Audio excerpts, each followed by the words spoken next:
Les vaccins contre le Covid-19 font naître l'espoir d'une sortie de la pandémie.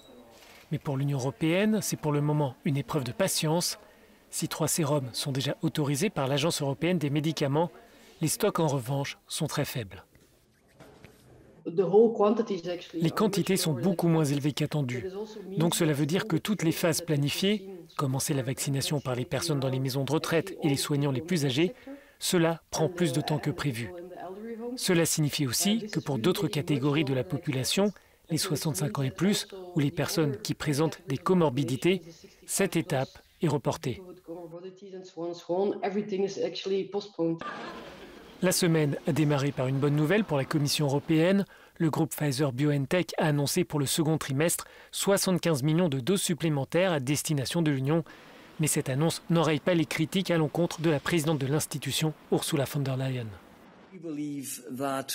Nous pensons être sur la bonne voie depuis le début de la pandémie, en assurant autant que possible une réponse européenne cohérente et efficace.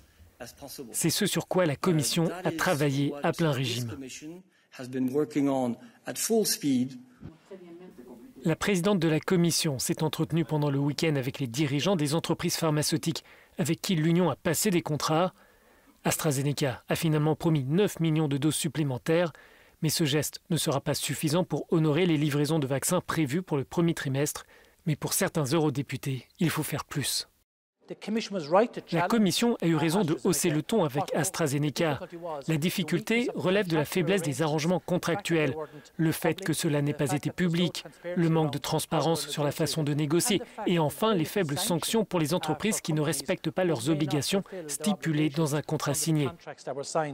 Mais nous maintenons la pression sur la Commission et de son côté, la Commission doit maintenir la pression sur les entreprises qui ont signé ces contrats. Moins de vaccins signifie un prolongement des restrictions ou des confinements et un bilan sanitaire toujours plus lourd.